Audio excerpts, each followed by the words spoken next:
আসসালামু আলাইকুম, শুভেচ্ছা সবাইকে। আমন্ত্রণ জানাচ্ছি চ্যানেলের নিয়মিত আয়োজন প্রবাসের কথা অনুষ্ঠানে নিউ ইয়র্ক স্টুডিও থেকে। সাথে আছি আমি মাইনুল ইসলাম। আমাদের সঙ্গে আজকে অতিথি আছেন জনাব গিয়াস আহমেদ। তিনি প্রবাসী একজন সফল ব্যবসায়ী এবং রাজনীতিবিদ।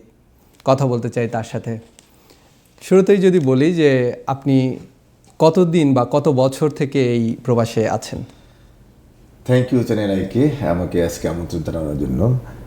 দীর্ঘদিন প্রবাসে, আমি সেই স্টুডেন্ট লাইফে স্টুডেন্ট ভিসা নিয়ে আসি, সেটা আজকে 39 বছর। 39 বছর হয়ে গেল এই নিউ ইয়র্কে, আমেরিকাতে। যৌবনটা তো কেটে গেল এখানেই। এর মধ্যে বাংলাদেশেও 15 বছর যেতে পারিনি শেখ হাসিনার আমলে, আবার এর মধ্যে কয়েকবার গেলাম। তো এখন এই আমেরিকা মনে হয় আমাদেরই দেশ। মানে এই 39 বছরে এখানে বিয়ে শাদী করলাম, এখানে ছেলে মেয়ে হলো, তো ব্যবসা বাণিজ্য, তো এটি হলো আমাদের দেশ। দীর্ঘ এই পথ চলায় আপনি কি দিয়ে শুরু করেছিলেন? আসলে এই আপনার এই সফল ব্যবসায়ী হতে গিয়ে আপনি শুরু করেছিলেন কোথায়? প্রথম তো আমরা স্ট্রাগল করতেই হয়েছে। আমাদের প্রথম এদেশে আমরা প্রথম অড জব করি, কারণ কাজের এদেশে কিন্তু প্রথমে কাজের মূল্যায়ন দিয়ে থাকে। অনেক স্টুডেন্টরা দেখবেন স্টুডেন্ট কিন্তু আবার পার্ট টাইম রেস্টুরেন্টের কাজ করে, বিভিন্ন রকম অড জব করে। তো সেই ক্ষেত্রে আমরা এদেশে রিয়েল এস্টেট ইনভেস্টর হিসেবে প্রথমে রিয়েল এস্টেট এজেন্ট হিসেবে কাজ করি, মর্গেজ ইন্ডাস্ট্রিতে কাজ করেছি, তারপরে ইন্স্যুরেন্স ইন্ডাস্ট্রিতে কাজ করেছি। তারপর ফাইনালি আমরা এখন health related business, health home care, social day care, তারপর এই মেডিকেল লাইনে আমাদের এখন মোটামুটি ভালোই চলছে। এই সফল হতে গিয়ে আপনার মানে শুরুর দিক থেকে যদি বলেন যে প্রধান চ্যালেঞ্জ কি মনে হয়েছিল প্রবাসে? প্রধান চ্যালেঞ্জ তো আমাদের এই দেশে প্রথম হলো পুঁজি। আপনি পুঁজি থাকতে হবে, কারণ পুঁজি ছাড়া তো আপনি ব্যবসা করতে পারছেন না। দ্বিতীয় হলো যে আপনাকে একটা ভিশন থাকতে হবে, আপনি কি ব্যবসা করবেন সেই ব্যবসার উপরে আপনাকে তো অভিজ্ঞ থাকতে হবে, আপনি তো জ্ঞান অর্জন করতে হবে। আপনি যদি সেটার উপরে না জানেন তাহলে তো সেই ব্যবসা করা যাবে না। তো সব কিছু মিলে, এবং লাইসেন্সেরও ব্যাপার থাকে, সেখানে থাকে স্টাডিরও ব্যাপার থাকে। তো সব কিছু মিলে আলহামদুলিল্লাহ ভালোই আছে। আপনি একজন পাশাপাশি একজন সফল রাজনীতিবিদও বলা চলে, কারণ আপনি বিএনপির স্থায়ী কমিটির সদস্য, আবার যুক্তরাষ্ট্রেও আপনি রাজনীতি করছেন। এই নিয়ে যদি আপনি একটু বলেন যে আসলে বর্তমানে যে রাজনীতি যুক্তরাষ্ট্রে, অর্থাৎ বিএনপিরও এইখানে মানে তাদের কর্মসূচি যেগুলো রয়েছে সেগুলো আসলে সামনে, এখন যেহেতু আপনারা ক্ষমতায়, এখন আপনাদের কি ধরনের কর্মসূচি আপনারা প্রবাসে দিচ্ছেন বা দিবেন? Thank you. আমি বিএনপির নির্বাহী কমিটির সদস্য কেন্দ্রে। আর যখন এই দেশে আমরা আসি প্রথম, তখন কিন্তু বিএনপি ছিল না।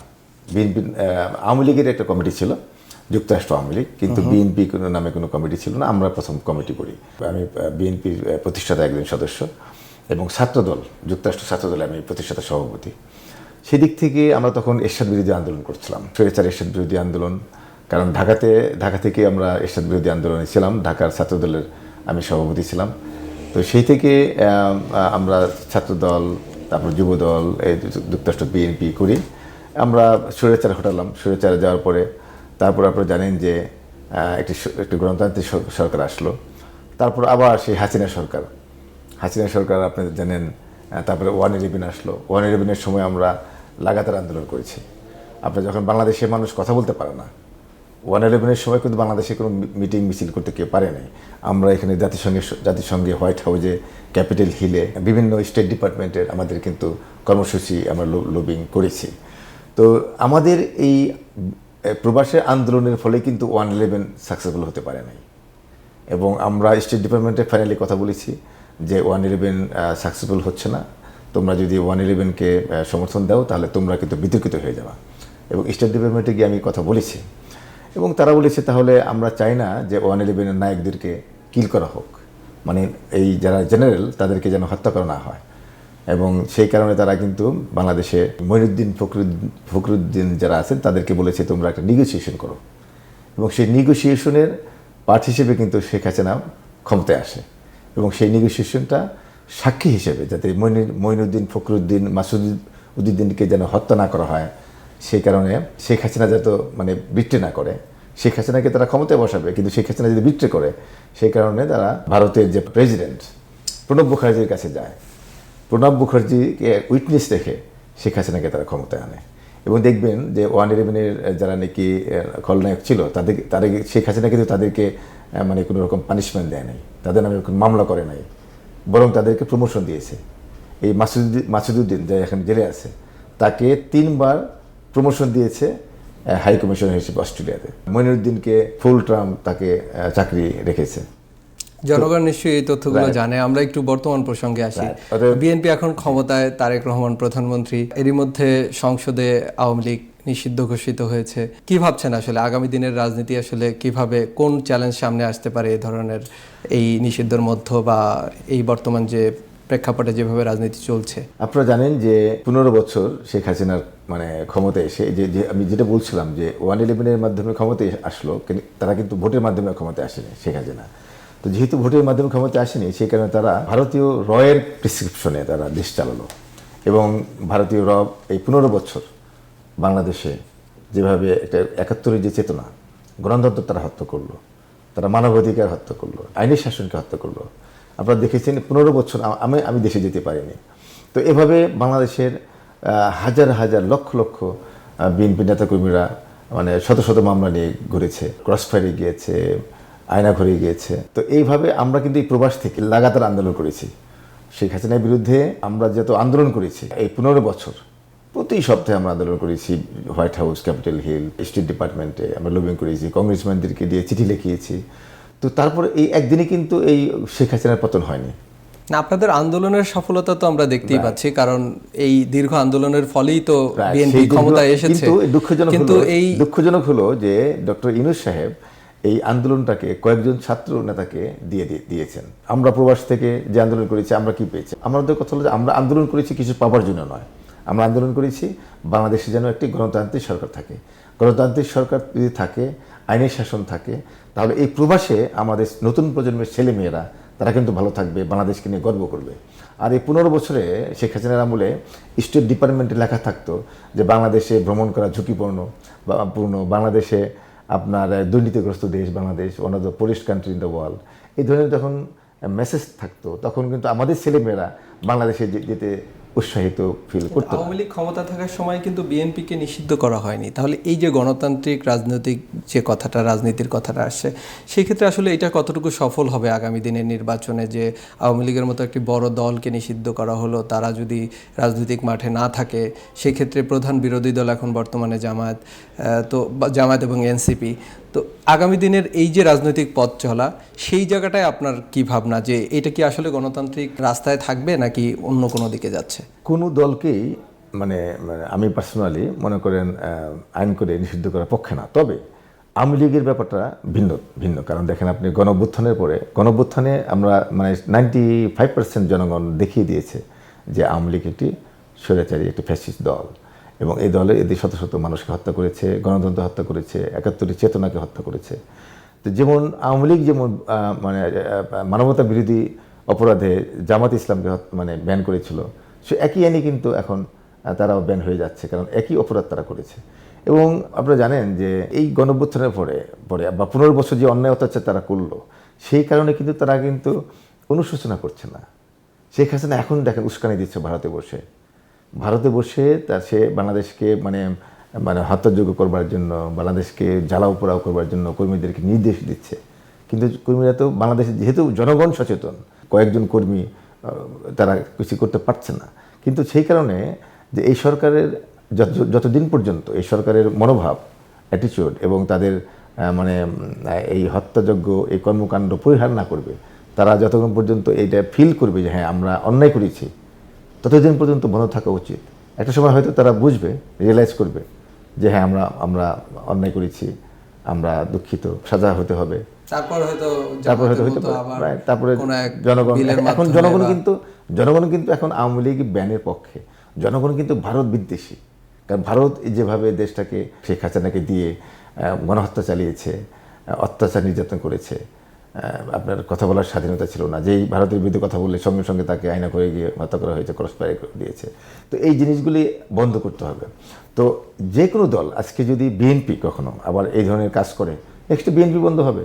জামাতও বন্ধ হয়েছে, জামাতকে আবার ফিউচারে আমরা দেখি যে জামাতের কর্মকাণ্ড আওয়ামী লীগের মতো হয়েছে, মানে সন্ত্রাসী কর্মকাণ্ড তাহলে করলো জামাত বা বন্ধ হবে। মানে সন্ত্রাসী কোশ্চেন হলো কর্মকাণ্ডে এই সম্পৃক্ত হলো। প্রেসিডেন্সটা থাকা উচিত যে কোনো দল যে যদি মানবতার বিরোধী কাজ করে, স্বাধীনতার বিরুদ্ধে কাজ করে, একাত্তরের চেতনার বিরোধী কাজ করে, তাহলে তাদের পানিশমেন্ট পেতে হবে।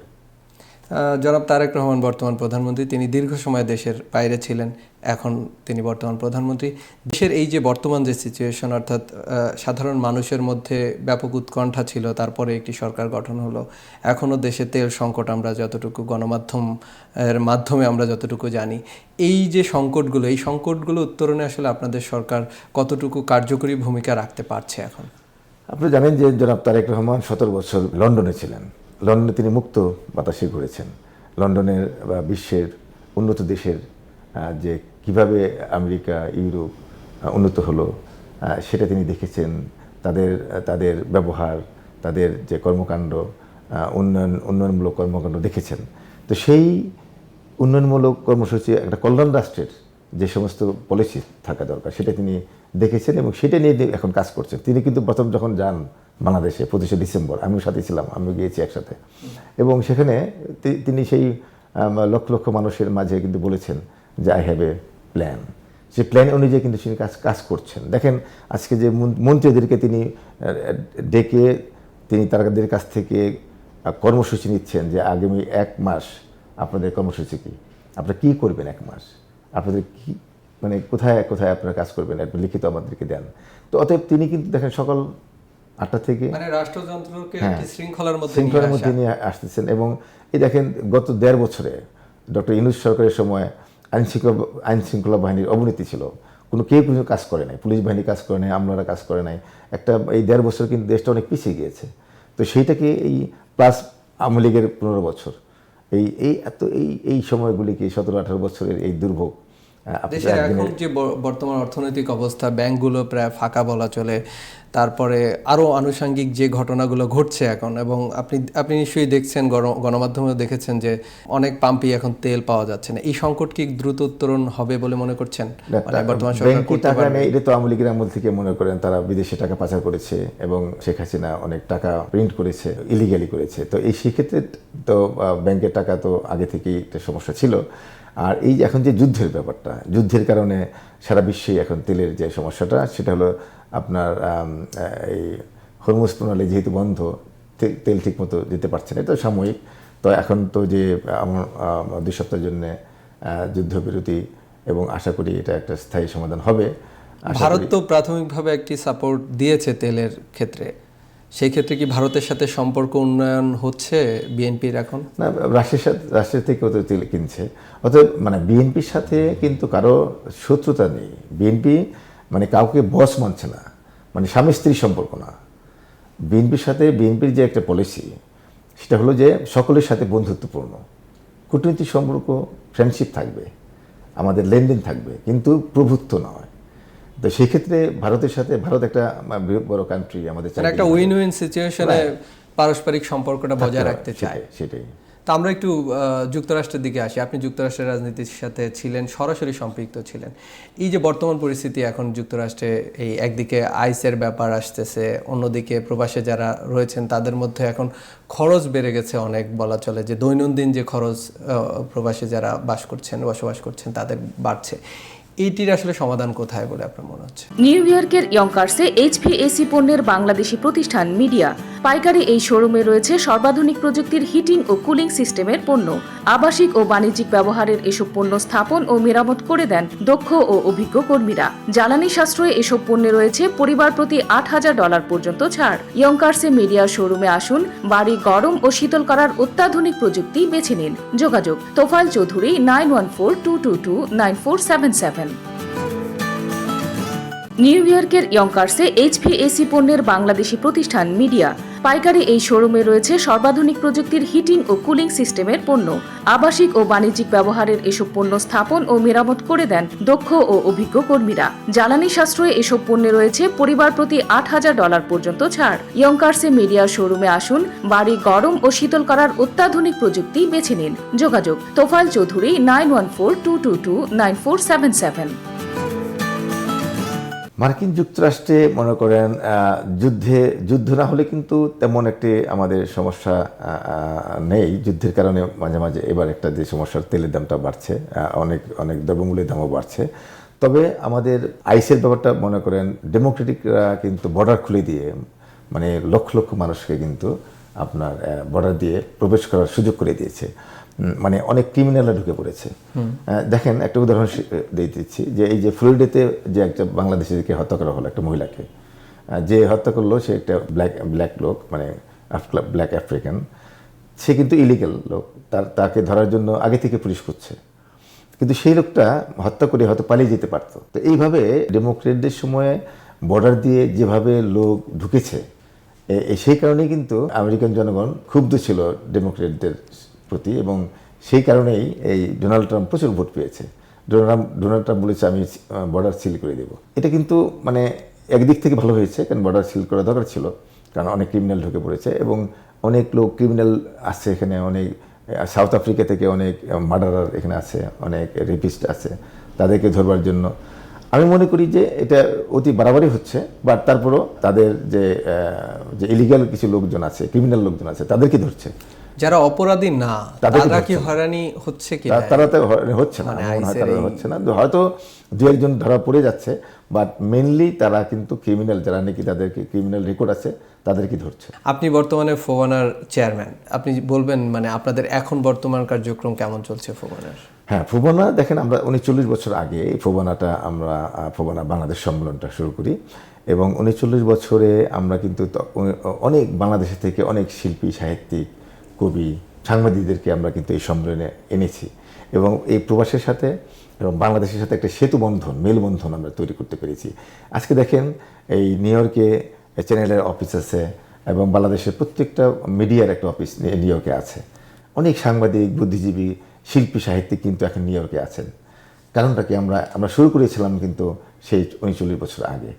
আমি যখন একবার কনভেনার ছিলাম 2008-এ হিলটন হোটেলে আমি এই অনুষ্ঠান করেছিলাম, সেখানে 12 জন বাংলাদেশের পত্রিকার, জাতীয় পত্রিকার সম্পাদককে এনেছিলাম। অনেক শিল্পী সাহিত্যিক এসেছিলেন।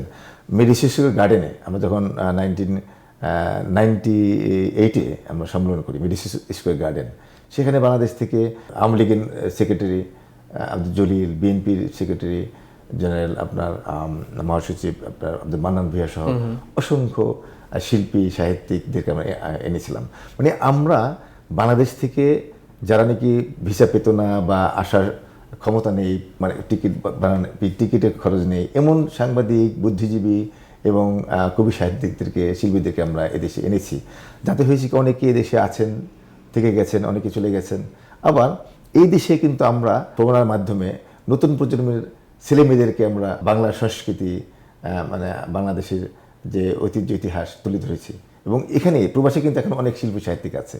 অতএব আমাদের অর্জনটা হলো যে আমরা এই নিউ ইয়র্কে বা আমেরিকাতে প্রত্যেকটা জাতি কিন্তু তার নিজস্ব সংস্কৃতিকে ধরে রেখেই এদেশে আছে। যেমন চাইনিজ কমিউনিটি দেখবেন চায়না টাউন, আপনি জুইশ কমিউনিটি দেখবেন তাদের একটা জুইশ কমিউনিটি আছে, প্রচুর জুইশ লোক সেখানে, তারা তাদের মার্কেট আছে, তাদের ল্যাঙ্গুয়েজ আছে, এবং এভাবে আপনার হিসপ্যানিক আছে, ব্ল্যাক কমিউনিটি আছে।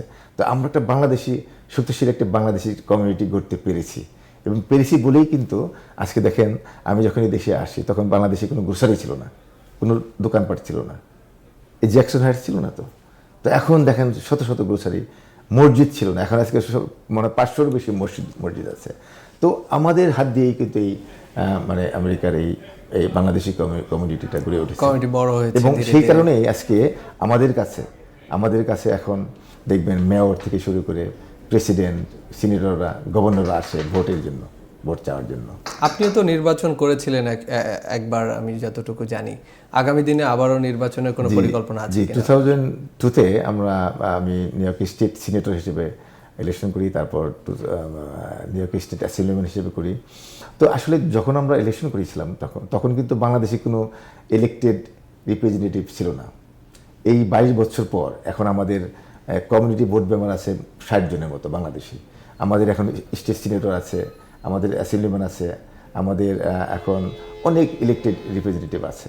তো এটা কিন্তু আমাদের অর্জন, এবং এই আছে বলেই, এই অর্জনটা আমরা করতে পারছি বলেই কিন্তু এখন দেখেন বাংলা ভাষা বিভিন্ন স্টেটে, বিভিন্ন ডিপার্টমেন্টে বাংলা ভাষা এখন আপনি দেখবেন বাংলায় কথা বলা যায়, এবং সাবওয়েতে দেখবেন বাংলায় লেখা আছে, দিক নির্দেশনা আছে। বোর্ড অফ এডুকেশনে যান, যে কোনো প্রতিষ্ঠানে যান, আপনি বাংলা লেখা পাবেন এবং বাঙালি ইন্টারপ্রেটার পাবেন, সরকারিভাবে এখন দিচ্ছে। তো এটা কিন্তু আমাদের বিশাল অর্জন, এবং হালাল ফুড দিচ্ছে। এবং আমাদের ছেলেমেয়েরা যাতে স্কুলে ঈদের দিন যাতে কোনো রকম পরীক্ষা না হয়, মেজর কোনো পরীক্ষা না হয়, সেটা আমরা করতে পেরেছি, যাতে ঈদের দিন কোনো পরীক্ষা হবে না। বাংলাদেশ ডে প্যারেড আপনারা প্রতি বছর করেন, এবছর কি কি আয়োজন থাকছে? এবারে পঞ্চম মানে এবারের মতো এবার আমরা বাংলাদেশ ডে প্যারেড জ্যাকসন হাইটসে করছি। এবার বাংলাদেশ থেকে একঝাঁক শিল্পী আসবে, প্লাস এখানকার আমাদের গভর্নর উনি আসবেন, মেয়র আসবেন, অনেক কংগ্রেসম্যানরা আসবেন। বাংলাদেশের যে ইতিহাস ঐতিহ্য আমরা তুলে ধরব, যে বাংলাদেশ যে একটি আমাদের যে একটি ইতিহাস, শক্তিশালী একটি রিচ একটা হিস্ট্রি আছে, আমাদের কালচার আছে, সেটাই আমরা তুলে ধরব। এবং এই যাতে প্রত্যেকটা সংগঠন, আঞ্চলিক সংগঠন এবং অন্যান্য কালচারাল সংগঠন আমাদের এই ডে প্যারেডে অংশগ্রহণ করছে। এবার বাংলাদেশে ভবিষ্যতের রাজনীতিতে আপনি দেশে গিয়ে সরাসরি সম্পৃক্ত হওয়ার কোনো পরিকল্পনা আপনার রয়েছে কিনা? আসলে আমরা যারা এই প্রবাসের পলিটিক্স করি, আমাদের তো একটা শেকড় হলো বাংলাদেশ, এবং বাংলাদেশ থেকে যেহেতু পলিটিক্স করে আসছি, সেক্ষেত্রে আমাদের একটা অংশগ্রহণ থাকার কথা। যেমন আমরা কিন্তু সবসময় দাবি করে আসছি যে প্রবাসীদের অংশগ্রহণ ছাড়া বাংলাদেশের উন্নয়ন সম্ভব নয়। আমরা শুধু রেমিটেন্স পাঠাচ্ছি না, রেমিটেন্সের মাধ্যমে বাংলাদেশের কিন্তু এখন অর্থনৈতিক যে চালিকা শক্তি প্রবাসীদের এই রেমিটেন্সের মাধ্যমে কিন্তু চলছে। এখন মনে করেন বাংলাদেশের সংস্কারের কথা আসছে, যে একটা সংস্কার করতে হবে, কিন্তু এই সংস্কারটা এই প্রবাসীদেরকে অংশগ্রহণ ছাড়া সংস্কার করা সম্ভব নয়। কারণ হলো যে বাংলাদেশে যারা বসবাস করছেন, বাংলাদেশে যারা বড় হয়েছেন, বাংলাদেশে জন্ম হয়েছেন, বাংলাদেশে অনিয়মের মধ্যে বড় হয়েছেন, দুর্নীতির মধ্যে বড় হয়েছেন, তারা নিজেরাই দুর্নীতির মধ্যে বড় হয়েছে, তাদের হাত দিয়ে এই সংস্কার বাস্তবায়ন করা সম্ভব নয়। আমরা যারা প্রবাসী আছি, দীর্ঘদিন যাবৎ প্রবাসী আছি, আমরা বিদেশি কালচারটা, এই সভ্য দেশে থেকে আমাদের যে একটা সভ্য কালচারের যে একটা আমাদের হাত দিয়ে গড়ে উঠেছে, আমাদের চোখ দিয়ে আমরা অনিয়মটা দেখতে পারি। মনে করেন আমি এই দেশে দীর্ঘদিন যাবৎ বিজনেস করি, আমার সরকার থেকে লাইসেন্স প্রাপ্ত আমার ব্যবসাটা। এখন আমাদের প্রতি মাসে বা প্রতি বছরে অডিট হয়। আমাদের অডিটে কিন্তু দেখেন একটা ঘুষ দিতে হয় না, আমরা ওটা মাথার মধ্যেই নেই তাকে ঘুষ দিতে হবে, তাকে কিভাবে টাকা দিব বা একটা চা খাওয়াবো। তো এই যে আমাদের মন মগজ যে একটা, সেক্ষেত্রে আপনাদের এই পরিকল্পনাগুলো কি বর্তমান প্রধানমন্ত্রী তারেক রহমানের কাছে আপনাদের দেওয়ার সুযোগ হয়েছে বা হবে কিনা? অবশ্যই আমরা নিয়ে কথা বলবো। এবং আমি যেটা একটু শেষ করি, যে আমরা ঢাকা এয়ারপোর্ট নামলে বা ঢাকা সচিবালয়ে ঢুকলে আমরা বুঝতে পারি যে সমস্যাটা কোথায়। কারণ এই দেশে ব্যবসা বাণিজ্য করার যে একটা আমাদের যে ডিপার্টমেন্ট আছে, নানা সময় আসলে অনেক অভিযোগ পাই বিমানবন্দর কেন্দ্রিক, যারা প্রবাস থেকে ফেরত যান দেশে, তখন তারা কিন্তু অভিযোগ করেন যে তার লাগেজের মালামাল চুরি হয়ে যায়, নানা ধরনের হয়রানি, তারা শিকার হন হয়রানির বিমানবন্দরে। এই ব্যাপারগুলো কি কমানো সম্ভব কিনা এখন? অবশ্যই আপনাদের বর্তমান অবশ্যই এখন আমলে সেই কারণে আমি বলতে চাচ্ছি যে আমরা দাবি করে আসছিলাম যে প্রবাসী থেকে 10% মানে সংসদ সদস্য, 10% সচিবালয়ে আমাদের যে প্রতিনিধি নেওয়া হয়, তাহলে আমাদের যে অভিজ্ঞতা সেটা কিন্তু আমরা সংসদে বা সচিবালয়ে বা সরকারে আমরা শেয়ার করতে পারি। এই কথাটা কিন্তু আমরা সবসময় বলে আসছি। আপনি যে কথাটা বললেন যে অনিয়ম শুধু এয়ারপোর্টে না, আপনার সচিবালয় থেকে শুরু করে প্রত্যেকটা জায়গার মধ্যে অনিয়ম। আপনি রাস্তাঘাটে যাবেন, গাড়ি চালাবেন, গাড়ি ওখানে অনিয়ম। আপনি কোথায় অনিয়ম নেই? ট্রাফিক ব্যবস্থা থেকে শুরু করে মন্ত্রণালয় পর্যন্ত প্রত্যেকটা ক্ষেত্রের মধ্যে ডিপার্টমেন্টে অনিয়ম। আপনি একটা উদাহরণ দিয়ে দেখেন, আপনি যখন এয়ারপোর্টে ঢুকবেন, ঢাকা আপনি বিদেশে যাবেন, এয়ারপোর্টে ঢুকবেন, আপনি 6টা লেন হয়ে আপনার এয়ারপোর্টে 2টা লেন হয়ে গেল। কেন?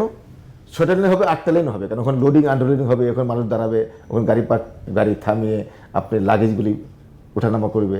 ওখানে আমি দেখলাম 2টা লেন হয়ে গেছে, 2টা লেন হয়ে গেল। মানে এই যে গর্ধব, আমি বাংলায় কথা বলছি, এই ইঞ্জিনিয়ার মানে ফার্স্ট এই আর্কিটেক্ট ইঞ্জিনিয়াররা বাংলাদেশের সব গর্ধব। এদের বিদেশে ট্রেনিং নেওয়া উচিত। বিদেশে যায় ট্রেনিং নেয় না, এরা ঘুমায়, বিল করে চলে যায়। মানে আপনার একটা উদাহরণ দিচ্ছি আপনাকে, যে আমি যখন রাস্তা থেকে এয়ারপোর্টের চত্বরে ঢুকলাম, 6টা লেন হয়ে গেল 2টা লেন, আর ওখানে এই আধা ঘন্টা লেগে গেল আমার ওখানে যেতে, মানে মেন রাস্তা থেকে কেন? কারণ ট্রাফিক, কারণ 6টা লেন 2টা লেন হয়ে যাচ্ছে। তাহলে বর্তমান সরকার এই সমস্যাগুলো উত্তরণে কোনো কার্যকরী পদক্ষেপ কি নিয়েছে নাকি নিবে? মানে প্রত্যেকটা জায়গায় এই ধরনের অনিয়ম, এটা অবশ্যই আমি যেটা প্রথমেই বলেছিলাম যে আমাদের বর্তমান প্রধানমন্ত্রী তারেক রহমান সাহেব, যিনি বিদেশে থেকেছেন, বিদেশে ভ্রমণ করেছেন, তার যে একটা প্ল্যান আছে সেইগুলি দেখছেন, এবং সেই কারণেই প্রত্যেকটা মন্ত্রীকে বলছেন যে আপনার দপ্তরে কী কী অনিয়ম আছে, কী কী কর্মসূচি আপনি কী পরিবর্তন করতে চান। যে বলছে আই হ্যাভ এ প্ল্যান, সে প্ল্যানটা তো বাস্তবায়ন করতে হবে। তো সেগুলি আপনার প্ল্যানের বাস্তবায়ন জনগণকে দেখাতে হবে এবং জনগণ তার থেকে সুবিধাভোগী হইতে হবে, তখনই আসলে সরকারের সফলতা সামনে আসে। সেক্ষেত্রে আমি মনে করি যে এই ডিপার্টমেন্টগুলিতে যে অনিয়মগুলি আছে সেটা একটা ব্যাপার, আর আপনার রাস্তাঘাট, আপনার তারপর মানে ইনফ্রাস্ট্রাকচার একটা গ্রুপ, মানে একটা জিনিস, সেটাকে পরিবর্তন করতে হবে। মনে করেন ইউনিয়ন পরিষদের, ব্রিটিশ আমলে ইউনিয়ন পরিষদের আইন হলো যে আপনার 10 ফিট বা 8 ফিট রাস্তা করলে হয়, 6 ফিট রাস্তা। কিন্তু সেই আইন তো চলবে না, এখন গ্রাম হয়ে যাচ্ছে শহর, এখন গ্রাম শহর হচ্ছে, ওখানে আপনার বাস যাচ্ছে, ওখানে আপনার গাড়ি যাচ্ছে, তো ওখানে তো আপনার এখন 30 ফিট রাস্তা দরকার, প্রত্যেকটা ইউনিয়নে 30 ফিট রাস্তা দরকার। একবারে শেষ প্রসঙ্গ, আমরা সময় একেবারে শেষ প্রান্তে। এই যে এখন যাদের মহিলা সংসদ সদস্য যাদের মনোনয়ন নেওয়া হচ্ছে আপনাদের, সেখানে কি প্রবাসীকে কোনোভাবে গুরুত্ব দেওয়া হচ্ছে বা দেওয়া হবে কিনা? দেওয়া উচিত, আমি এখনও দেওয়া হচ্ছে কিনা আমার সাথে আমি জানি না, বাট মনে হচ্ছে যে প্রবাস থেকে, বিশেষ করে আমাদের আমেরিকা থেকে তো কাউকে এখন পর্যন্ত নেওয়া হয়নি, যদি আমাদের আমেরিকাতে অনেক আন্দোলন সংগ্রাম আমরা করেছি। বিদেশ থেকে, প্রবাস থেকে অবশ্যই রিপ্রেজেন্টেটিভ নেওয়া উচিত, এবং কিছু নিচ্ছেন। লন্ডন থেকে গিয়েছে, মানে সৌদি আরব থেকে একজনকে নিয়েছেন, বাট আমি মনে করি যে আমেরিকা থেকে অবশ্যই এটা মাথায় আছে। একজন সংসদ সদস্যের ক্ষেত্রে প্রবাসকে গুরুত্ব দেওয়া উচিত বলে মনে করছি। নারীর থেকে শুরু করে সংসদে বা সংসদ নির্বাচন তো শেষ, সেখানে তো আপনাদের ওখানে আপনার শুধু সংসদ না, আপনার প্রবাস থেকে তো আপনার প্রধানমন্ত্রীর অনেক উপদেষ্টা, সহযোগী, আপনার অনেক পোস্ট আছে, মানে অন্যান্য গুরুত্বপূর্ণ পদে আসলে প্রবাসের এবং ধাপে যারা রাজনীতি করেছেন তাদেরকে সুযোগ নিচ্ছে। কারণ হচ্ছে কি, একদিনই তো সব নেওয়া সম্ভব নয়। আপনার তারেক সাহেবের মাথার মধ্যে সবই আছে, তিনি সব দিক থেকে ভাবছেন, যেহেতু প্রবাসী ছিলেন। এবং দেখেন আপনার প্রবাসের মন্ত্রণালয়ে কিন্তু যারা আছেন তারাও কিন্তু প্রবাসী ছিলেন। আমাদের আরিফুল হক আরিফ এক প্রবাসী ছিলেন। আমরা শেষ প্রান্তে আসলে আমরা কথা বলছিলাম আপনার সাথে, জনাব গিয়াস আহমেদ। আমরা আশা করি যে বর্তমান সরকার দেশের উন্নয়নে কাজ করবেন এবং জনগণকে সম্পৃক্ত রেখে, জনগণ যেভাবে সুবিধাভোগী হয়, জনগণ যাতে ভালো থাকে, সে ধরনের কর্মকাণ্ড আসলে বর্তমান বিএনপি সরকার করবে, সেই প্রত্যাশা রেখে আজকে শেষ করতে চাই। সুপ্রিয় দর্শক, ধন্যবাদ এতক্ষণ আমাদের সঙ্গে থাকার জন্য। পরবর্তী অনুষ্ঠান দেখার আমন্ত্রণ জানিয়ে আজকে বিদায় নেব। সে পর্যন্ত সবাই ভালো থাকবেন, সুস্থ থাকবেন।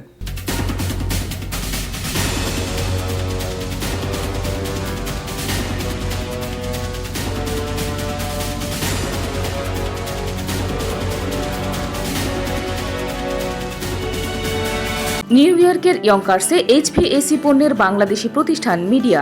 পাইকারি এই শোরুমে রয়েছে সর্বাধুনিক প্রযুক্তির হিটিং ও কুলিং সিস্টেমের পণ্য। আবাসিক ও বাণিজ্যিক ব্যবহারের এসব পণ্য স্থাপন ও মেরামত করে দেন দক্ষ ও অভিজ্ঞ কর্মীরা। জ্বালানি সাশ্রয়ে এসব পণ্যে রয়েছে পরিবার প্রতি $8,000 পর্যন্ত ছাড়। ইয়ঙ্কার্সে মিডিয়া শোরুমে আসুন, বাড়ি গরম ও শীতল করার অত্যাধুনিক প্রযুক্তি বেছে নিন। যোগাযোগ তোফায়েল চৌধুরী 9142229477। নিউ ইয়র্কের ইয়ঙ্কার্সে এইচভিএসি পণ্যের বাংলাদেশি প্রতিষ্ঠান মিডিয়া। পাইকারি এই শোরুমে রয়েছে সর্বাধুনিক প্রযুক্তির হিটিং ও কুলিং সিস্টেমের পণ্য। আবাসিক ও বাণিজ্যিক ব্যবহারের এসব পণ্য স্থাপন ও মেরামত করে দেন দক্ষ ও অভিজ্ঞ কর্মীরা। জ্বালানি সাশ্রয়ে এসব পণ্যে রয়েছে পরিবার প্রতি $8,000 পর্যন্ত ছাড়। ইয়ঙ্কার্সে মিডিয়া শোরুমে আসুন, বাড়ি গরম ও শীতল করার অত্যাধুনিক প্রযুক্তি বেছে নিন। যোগাযোগ তোফায়েল চৌধুরী 9142229477।